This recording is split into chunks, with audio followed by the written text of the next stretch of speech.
कृष्ण। जय मां अम्बे। मां जगदम्बा की असीम कृपा, अनंत ममता और दिव्य आशीर्वाद से आप सभी भक्तों का यह पावन दिन सुख, शांति, समृद्धि और आध्यात्मिक ऊर्जा से परिपूर्ण हो। आप सभी भक्तों का दिन शुभ और मंगलमय हो।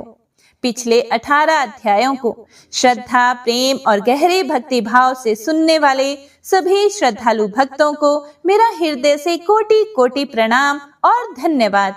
मां भगवती की असीम कृपा आपके जीवन के प्रत्येक संकट को दूर करे, हर बाधा को समाप्त करे और आपके जीवन में सुख, सौभाग्य एवं सफलता का प्रकाश फैलाए।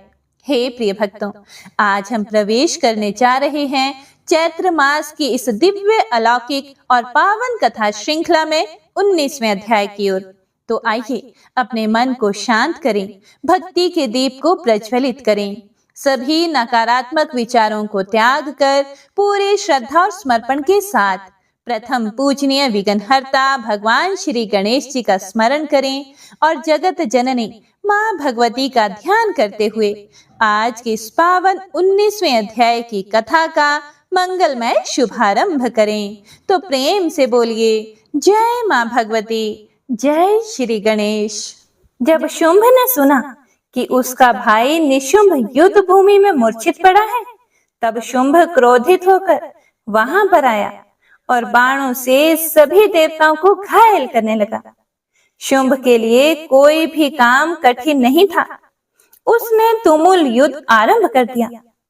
उसके इस प्रयास से संपूर्ण देवता, लोकपाल और इंद्र पराजित होकर भाग चले। अब तो शुंभ ने बलपूर्वक इंद्र की पदवी प्राप्त कर ली। कल्प वृक्ष और कामधेनु गौ सभी उसके अधिकार में आ गए। त्रिलोकी भर में उसी का नाम लेकर यज्ञ में हवन आरंभ हो गया। शुंभ ने कुबेर को भी जीतकर उनकी संपत्ति पर अपना अधिकार जमा लिया। सूर्य और चंद्रमा उसके अधीन बनकर चक्कर लगाते थे। यमराज को हराकर वह पद भी उसने अपने अधिकार में कर लिया।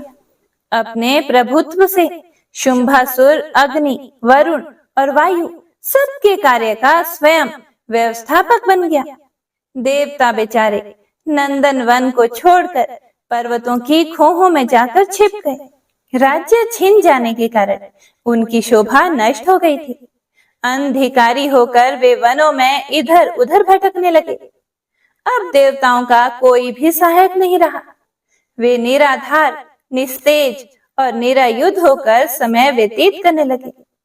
इस स्थिति में पर्वतों की कंदराओं, जन शून्य जंगलों और नदियों की दराह में ही समस्त देवताओं का आना जाना था।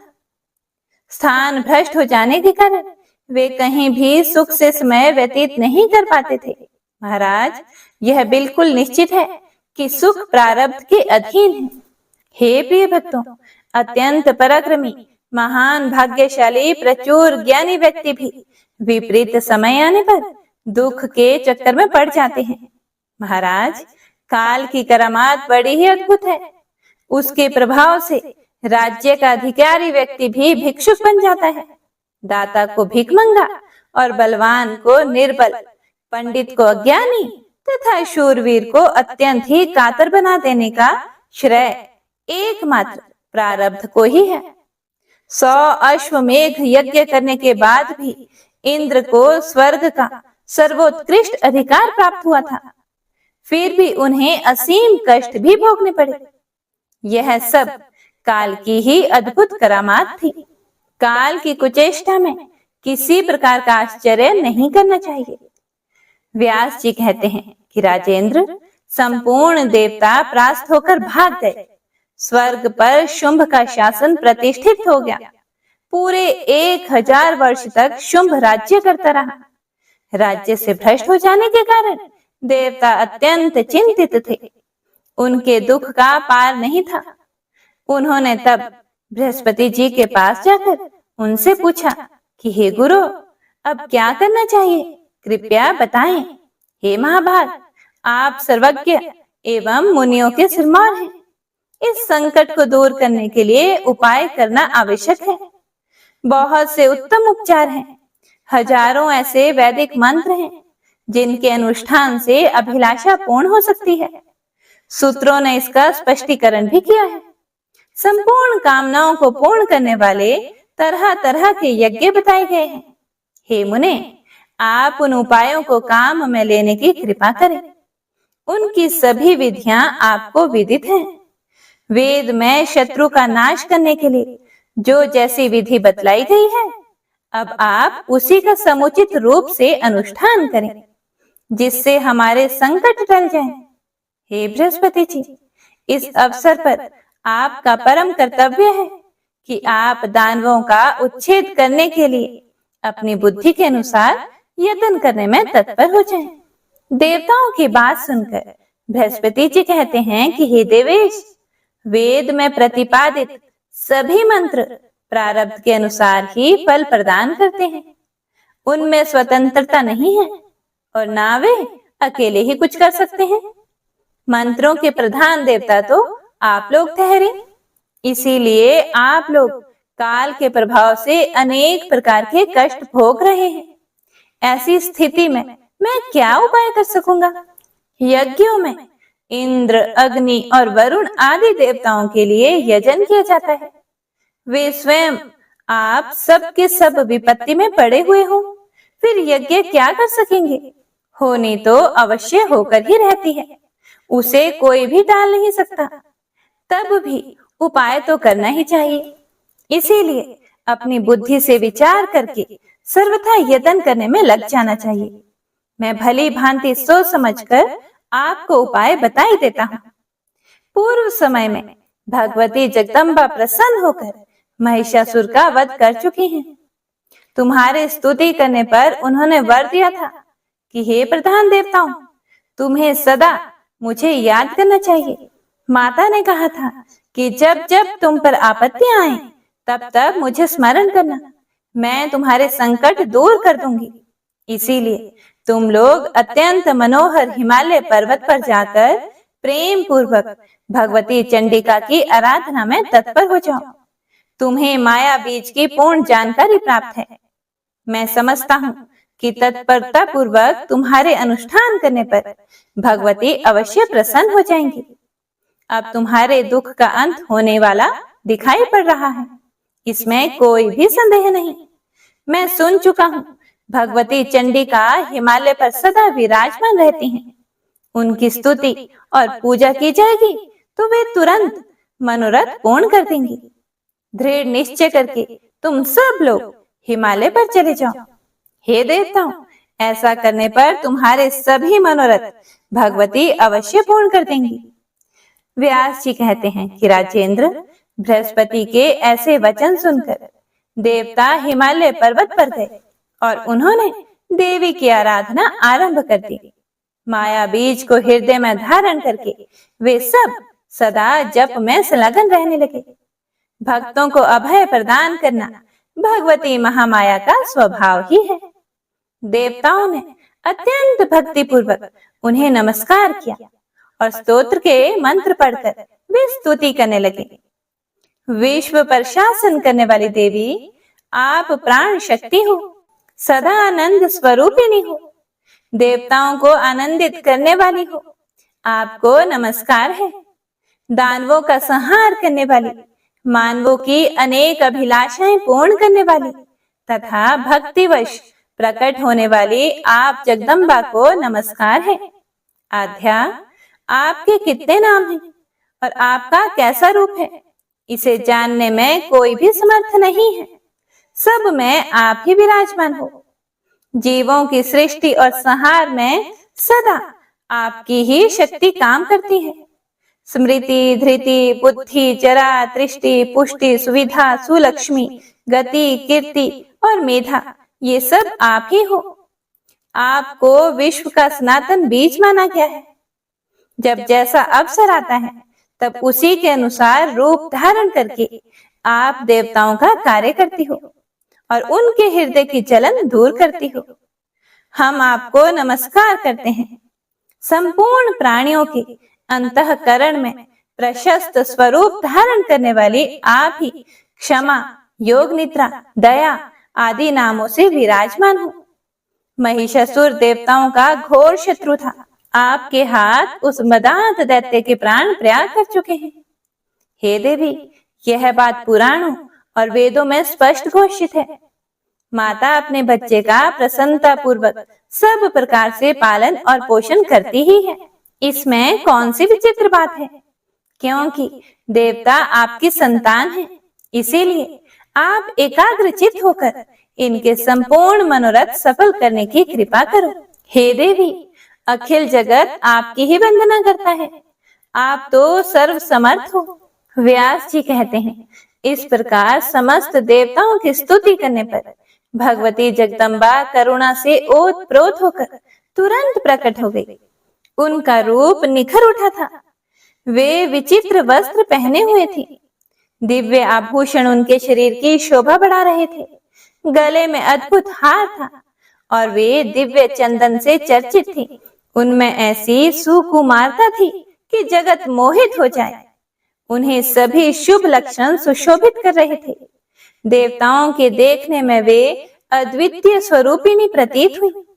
उन्होंने ऐसा दिव्य रूप धारण कर रखा था जिससे जगत को मोहित करने वाले भी मोह में पड़ जाएं।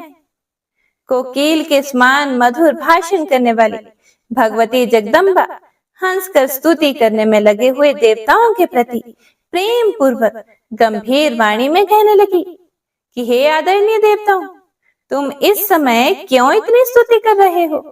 तुम्हारे मुखों पर चिंता क्यों छाई हुई है? तुम अपना कार्य मेरे सामने प्रकट करो। व्यास जी कहते हैं कि महाभाग, देवता भगवती के रूप और वैभव को देखकर सम्मोहित हो गए थे। उनकी वाणी सुनकर वे प्रेम पूर्वक अपनी स्तुति का रहस्य बतलाने लगे। देवता बोले, जगत को नियंत्रण में रखने वाली करुणामयी देवी, हम आपकी शरण में आकर स्तुति कर रहे हैं। आप हमें संपूर्ण संकटों से बचाओ। दैत्यों के सताने से हमारा मन अत्यंत उद्विग्न हो उठा है। हे महादेवी, पूर्व समय की बात है, महिषासुर देवताओं के लिए महान कंटक बना हुआ था। आपने उसे मारकर हमें वर दिया था कि जब कभी भी हम पर आपत्ति आए तब हम आपको याद करें। स्मरण करते ही आप हमारे दुखों को दूर कर देंगे, इसमें किंचित मात्र भी संदेह नहीं है। इसीलिए हे देवी, हमने आपको याद किया है। इस समय शुंभ और निशुंभ नामक दो दानव उत्पन्न हुए हैं। इनकी आकृति अत्यंत भयंकर है। हमारे कार्यों में ये सदा विघ्न डाला करते हैं। किसी भी पुरुष से ये मारे नहीं जा सकते।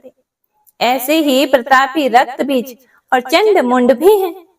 इनके अतिरिक्त और भी बहुत से महान बलशाली दानव हैं। इन असुरों ने हम देवताओं का राज्य छीन लिया है। हे देवी, हमें दूसरा कोई अवलंब नहीं है, केवल एक आप ही शरण हो। देवता अवश्य ही महान कष्ट पा रहे हैं। आप इनका कार्य सिद्ध करने की कृपा करो। हे देवी, देवता आपके चरणों की शरण ग्रहण करके अत्यंत बलशाली दानवों द्वारा प्राप्त दुख आपको बता चुके हैं। माते, ये देवता आपके प्रति अटूट श्रद्धा रखते हैं। इस समय इन पर दुख के बादल उमड़ रहे हैं। अब आप इनके लिए शरण्य होकर दुख दूर करने की कृपा करो। हे देवी, युग के आरंभ में आपने ही इस विश्व की रचना की थी। आप अपना बनाया हुआ जानकर अखिल भूमंडल की रक्षा में तत्पर हो जाएं। माते, अभिमानी दानव बल के घमंड में चूर होकर जगत को पीड़ा पहुंचा रहे हैं। उनका विनाश करके जगत को सुख प्रदान करो। व्यास जी कहते हैं, देवता शत्रुओं से अत्यंत दुखी थे। उन्होंने जब इस प्रकार स्तुति की, तब देवी ने अपने विग्रह से एक दूसरा स्वरूप प्रकट कर दिया। जब भगवती पार्वती के शरीर से जगदम्बा साकार रूप में प्रकट हुई, तब संपूर्ण जगत उन्हें कौशिकी नाम से पुकारने लगा। पार्वती के शरीर से भगवती कौशिकी के निकल जाने पर शरीर क्षीण हो जाने के कारण पार्वती का रूप काला पड़ गया। इसीलिए वे कालिका नाम से विख्यात हुई। स्याही के समान काले वर्ण से वे बड़ी भयंकर जान पड़ती थी। भक्तों के संपूर्ण मनोरथ पूर्ण कर देना उनका स्वाभाविक गुण था। वे काल रात्रि नाम से प्रसिद्ध हुई। भगवती जगदम्बा का एक दूसरा मनोहर रूप भी विराजमान था। संपूर्ण भूषण उस श्री विग्रह की शोभा बढ़ा रहे थे। लावण्य आदि सभी शुभ गुणों से वह संपन्न था। उसके बाद भगवती जगदम्बा हंसकर देवताओं से कहने लगी, अब तुम लोग निर्भय होकर अपने अपने स्थान पर विराजमान रहो। मैं शत्रुओं का संहार कर डालूंगी। तुम्हारा कार्य सभी प्रकार से संपन्न करने के लिए मैं युद्ध भूमि में विचरूंगी। तुम्हें सुखी बनाने के लिए शुंभ निशुंभ आदि सभी दानवों का मैं वध कर दूंगी। इस प्रकार कहकर बल के अभिमान से भरी हुई भगवती कौशिकी सिंह पर सवार हुई और शत्रु के नगर की ओर चल पड़ी। उन्होंने काली को भी साथ चलने का आदेश दिया। काली का सहित भगवती जगदम्बा नगर के सन्निकट जाकर जिधर से हवा आ रही थी वहीं ठहर गई और उन्होंने जगत को मोहित करने वाला संगीत आरंभ कर दिया। उस सुमधुर गान को सुनकर पक्षी और मृग तक मोहित हो गए। आकाश में रहने वाले देवताओं का मन प्रसन्नता से खिल उठा। शुंभ के 2 सेवक थे जिनके नाम थे चंड और मुंड। उस समय वे दोनों भयंकर अनुचर स्वतंत्रता पूर्वक विचर रहे थे। वे वहां आए और उन्होंने देखा कि दिव्य रूप धारिणी भगवती जगदम्बा गा रही हैं। उन्होंने कालिका को अपने सामने स्थान दे रखा था। दिव्य रूपा उन भगवती जगदम्बा को देखकर चंड और मुंड महान आश्चर्य में पड़ गए। राजेंद्र, तब वे उसी क्षण शुंभ के पास चल पड़े। उस समय दानवराज शुंभ अपने घर पर था। उसके पास पहुंचकर चंड और मुंड ने मस्तक झुकाकर प्रणाम किया। साथ ही मधुर वाणी में कहने लगे कि हे राजन, कामदेव को भी मोहित करने की योग्यता रखने वाली एक सुंदरी स्त्री हिमालय पर्वत से निकली है। सिंह उसकी सवारी का काम दे रहा है। उसमें सभी शुभ लक्षण वर्तमान हैं। ऐसी उत्तम स्त्री देवलोक अथवा गंधर्व लोक में भी मिलनी असंभव है। जगत भर में कहीं भी ऐसी स्त्री को ना तो देखा है और ना ही इनके बारे में कुछ सुना है। हे राजन, वह ऐसा सुंदर गाना गाती है जिसे सुनकर सभी जन मुग्ध हो जाते हैं। उसके सुमधुर स्वर से मोहित हुए मृग सदा उसके पास बने रहते हैं। महाराज, वह किसकी पुत्री है और उसके यहाँ आने का क्या प्रयोजन है? इस विषय की जानकारी प्राप्त करके आप उसे अपने पास स्थान दीजिए। वास्तव में यह कामिनी आपके ही योग्य है। उसकी आंखों से कल्याण टपक रहा है। उसका पता लगाकर आप अपने घर ले आएं और उसे अपनी पत्नी बनाने की कृपा करें। यह निश्चित है कि उसके समान किसी दूसरी सुंदरी स्त्री का होना जगत में नितांत असंभव है। हे राजन, देवताओं के संपूर्ण रत्नों पर आपका अधिकार हो चुका है। फिर इस सुंदरी स्त्री को अपनाने में आप क्यों उदासीन हैं?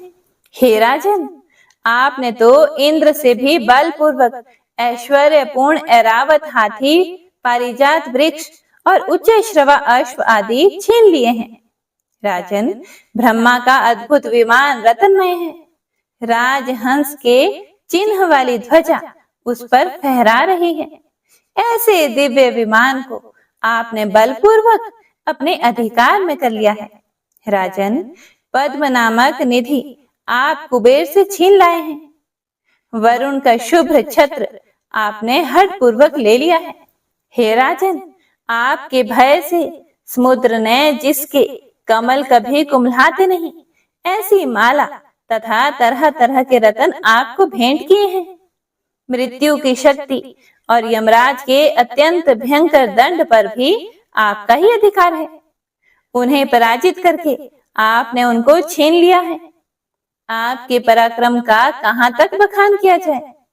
समुद्र से प्रकट हुई कामधेनु गौ इस समय आपके घर पर शोभा पा रही है। तो हे राजन, मेनका प्रभृति अप्सराएं आपके अधीन रहकर सेवा करती हैं। इस प्रकार सभी श्रेष्ठ रत्नों को बलपूर्वक आपने अपने अधिकार में कर लिया है। फिर मन को मुग्ध करने वाली इस अनुपम स्त्री पर क्यों नहीं अधिकार जमाते? हे भूपते, आपके घर में जितने भी विपुल रत्न हैं, वे सभी इस सुंदरी स्त्री का सहयोग पाकर ही अपने यथार्थ रूप में परिणत हो सकते हैं। दानवराज, त्रिलोकी में कहीं भी ऐसी सुंदरी स्त्री नहीं है, इसीलिए इस मनोहारिणी स्त्री को आप शीघ्र अपने यहाँ लाकर अपनी प्रेयसी पत्नी बना लें। व्यास जी कहते हैं, चंड और मुंड की वाणी बड़ी ही मधुर थी। उसके प्रत्येक अक्षर से शहद टपक रहा था। सुनकर शुंभ का मुख प्रसन्नता से खिल उठा। उसने अपने ही पास बैठे हुए सुग्रीव से ऐसा कहा कि हे सुग्रीव, तुम तो बड़े ही बुद्धिमान हो। दूत बनकर जाओ, इस कार्य को संपन्न करो। वहां जाकर इस प्रकार बातचीत करनी चाहिए जिससे वह सुंदरी यहाँ आ जाए। श्रृंगार रस के पारगामी विद्वान कहते हैं कि स्त्रियों के विषय में कार्य कुशल दूत को साम और दाम, इन दो उपायों का प्रयोग करना चाहिए। भेद नीति का प्रयोग करने पर रसाभाव दोष उत्पन्न हो जाता है। दंड नीति का प्रयोग करने पर तो रस की सत्ता ही सर्वथा चौपट हो जाती है। इसीलिए विवेकी जन इन दोनों उपायों को दूषित ठहराते हैं। हे दूत, साम और दाम, इन दो उपायों को ही प्रमुख मानकर इनका प्रयोग करना चाहिए। वाक्यों में मधुरता और नम्रता भरी होनी चाहिए। इन उपायों का प्रयोग करने पर कौन कामिनी स्त्री वश में नहीं आ सकती? व्यास जी कहते हैं, शुंभ की बात अत्यंत प्रिय और चतुरता से ओतप्रोत थी। उसे सुनकर सुग्रीव जल्दी ही वहां से चल पड़ा जहां भगवती जगदम्बा विराजमान थी। वहां जाकर उसने देखा कि सुंदर मुख वाली भगवती जगदम्बा सिंह पर बैठी हुई शोभा पा रही है। प्रणाम करके मधुर वाणी में वह उनसे कहने लगा, हे प्रिय भक्तों, दूत ने वहां जाकर जो कुछ भी कहा उसका वृतांत आप अगले अध्याय में सुनेंगे। हे प्रिय भक्तों, तो आइए सुनते हैं रविवार के दिन सुनी जाने वाली सूर्यदेव भगवान की बड़ी ही सुंदर व्रत कथा। एक बुढ़िया थी। उसका नियम था प्रति रविवार को सवेरे ही स्नान आदि करके घर को गोबर से लीप कर फिर भोजन तैयार करके भगवान को भोग लगाकर स्वयं भोजन करती थी। ऐसा व्रत करने से उसका घर अनेक प्रकार के धन धान्य से पूर्ण था। श्री हरि की कृपा से घर में किसी प्रकार का विघ्न या दुख नहीं था। सब प्रकार से घर में आनंद रहता था। इस तरह कुछ दिन बीत जाने पर उसकी एक पड़ोसन, जिसकी गऊ का गोबर वह बुढ़िया लाया करती थी, सोचने लगी कि यह वृद्धा हमेशा मेरी गऊ का गोबर ले जाती है, इसीलिए अपनी गऊ को घर के भीतर बांधने लग जाती है। बुढ़िया को गोबर ना मिलने से रविवार के दिन वह अपने घर को नहीं लीप सकी। इसीलिए उसने ना तो भोजन बनाया, ना भगवान को भोग लगाया तथा स्वयं भी उसने भोजन नहीं किया। इस प्रकार उसने निराहार व्रत किया। रात्रि हो गई और वह भूखी ही सो गई। रात्रि में भगवान ने उसे स्वप्न दिया और भोजन ना बनाने तथा भोग ना लगाने का कारण पूछा। वृद्धा ने गोबर ना मिलने का कारण सुनाया। तब भगवान ने कहा कि माता, हम तुमको ऐसी गऊ देते हैं जिससे सभी इच्छाएं पूर्ण होती हैं, क्योंकि तुम हमेशा रविवार को गऊ के गोबर से लीप कर भोजन बनाकर मेरा भोग लगाकर खुद भोजन करती हो। इससे मैं बहुत खुश होकर तुमको वरदान देता हूँ। निर्धन को धन और बांझ स्त्रियों को पुत्र देकर दुखों को दूर करता हूँ तथा अंत समय में मोक्ष देता हूँ। स्वप्न में ऐसा वरदान देकर भगवान तो अंतर ध्यान हो गए और वृद्धा की आंख खुली तो वह देखती है कि आंगन में एक अति सुंदर गऊ और उसका बछड़ा बंधे हुए हैं। वह गाय और बछड़े को देखकर बहुत खुश हुई और उसको घर के बाहर बांध दिया और वहीं खाने को चारा डाल दिया। जब उसकी पड़ोसन बुढ़िया ने घर के बाहर एक अति सुंदर गऊ और बछड़े को देखा तो द्वेष के कारण उसका हृदय जल उठा और उसने देखा कि गाय ने सोने का गोबर किया है। तो वह उस गाय का गोबर ले गई और अपनी गाय का गोबर उसकी जगह पर रख गई। वह नित्य प्रति ऐसा ही करती रही और सीधी साधी बुढ़िया को इसकी खबर नहीं होने दी। तब सर्वव्यापी ईश्वर ने सोचा कि चालाक पड़ोसन के कर्म से बुढ़िया ठगी जा रही है। तो ईश्वर ने संध्या के समय अपनी माया से बड़े जोर की आंधी चला दी। बुढ़िया ने अंधेरी के भय से अपनी गऊ को भीतर बांध लिया। प्रातःकाल जब वृद्धा ने देखा कि गऊ ने सोने का गोबर दिया है, तो उसके आश्चर्य की सीमा न रही और वह प्रतिदिन गऊ को घर के भीतर ही बांधने लगी। उधर पड़ोसन ने देखा कि बुढ़िया गऊ को घर के भीतर बांधने लगी है और उसका सोने का गोबर उठाने का दांव नहीं चलता, तो वह ईर्ष्या और ढाह से जल उठी और कुछ उपाय न देखकर पड़ोसन ने उस देश के राजा की सभा में जाकर कहा, महाराज, मेरे पड़ोस में एक वृद्धा के पास ऐसी गऊ है जो आप जैसे राजाओं के ही योग्य है। वह नित्य सोने का गोबर देती है। आप उस सोने से प्रजा का पालन करिए। वह वृद्धा इतने सोने का क्या करेगी? राजा ने यह बात सुनकर अपने दूतों को वृद्धा के घर से गऊ लाने की आज्ञा दी। वृद्धा प्रातः ईश्वर का भोग लगाकर भोजन ग्रहण करने ही जा रही थी कि राजा के कर्मचारी गऊ खोलकर ले गए। वृद्धा काफी रोई चिल्लाई, किंतु कर्मचारियों के सामने कोई क्या कह सकता है। उस दिन वृद्धा गऊ के वियोग में भोजन ना खा सकी और रात भर रो रो कर ईश्वर से गऊ को पुनः पाने के लिए प्रार्थना करती रही। उधर राजा गऊ को देखकर बहुत प्रसन्न हुआ, लेकिन सुबह जैसे ही वह उठा, सारा महल गोबर से भरा दिखाई देने लगा। राजा यह देखकर घबरा गया। भगवान ने रात्रि में राजा को स्वप्न में कहा कि हे राजा, गाय वृद्धा को लौटाने में ही तेरा भला है। उसके रविवार के व्रत से प्रसन्न होकर मैंने उसे यह गाय दी थी। प्रातः होते ही राजा ने वृद्धा को बुलाकर बहुत से धन के साथ सम्मान सहित गऊ और बछड़ा लौटा दिया और उसकी दुष्ट पड़ोसन को बुलाकर उसे उचित दंड दिया। इतना करने के बाद राजा के महल से गंदगी दूर हुई। उसी दिन से राजा ने नगर वासियों को आदेश दिया कि राज्य की तथा अपनी समस्त मनोकामना की पूर्ति के लिए रविवार का व्रत करो। व्रत करने से नगर के लोग सुखी जीवन व्यतीत करने लगे। कोई भी बीमारी तथा प्रकृति का क्रोध उस नगर पर नहीं होता था। सारी प्रजा सुख से रहने लगी। हे सूर्यदेव भगवान, जैसा आपने उस बुढ़िया को दिया, वैसा ही इस कथा को सुनने वाले, सुनाने वाले और हुंकारा भरने वाले को देना। तो प्रेम से बोलिए सूर्यदेव भगवान की जय, गौरी पुत्र गणेश की जय। आइए अब सभी मनोकामनाओं को पूरा करने वाली दूसरी कथा का श्रवण करते हैं। प्राचीन काल की बात है। एक गांव में एक ब्राह्मण रहता था। वह सूरज भगवान का बहुत बड़ा भक्त था। वह हर रोज सुबह सूर्य उदय से पूर्व उठकर नहाता धोता और सूरज भगवान की कहानी कहता और सुनता था। इन सब में उसे देर हो जाती थी और वह ज्यादा काम भी नहीं कर पाता था, जिसके कारण उसे उसकी पत्नी बहुत डांटती थी एवं समाज वाले भी उसे निकम्मा कहते थे। एक दिन इन सब चीजों से परेशान होकर वह ब्राह्मण बाजार से पूजन का सामग्री लेकर जंगल में चला गया। वहां एक सूखी नदी के किनारे एक सूखे पीपल का पेड़ था, जहां बैठकर वह ब्राह्मण सूरज भगवान की कहानी पढ़ने लगा एवं उनकी पूजा करने लगा। पूजा खत्म होने के बाद वह नदी से जल लेकर सूर्य भगवान को समर्पित करता है। जैसे ही उसके द्वारा चढ़ाया गया जल नदी और पीपल के पेड़ पर गिरता है, वैसे ही नदी साफ पानी से भर जाती है और पीपल का पेड़ हरा भरा हो जाता है। तभी सूर्य भगवान उस नदी के जल में प्रकट होकर कहते हैं, हे ब्राह्मण, मांग क्या मांगता है। ब्राह्मण ने ये सुनकर सोचा कि कहीं ये आवाज भूत प्रेत की तो नहीं।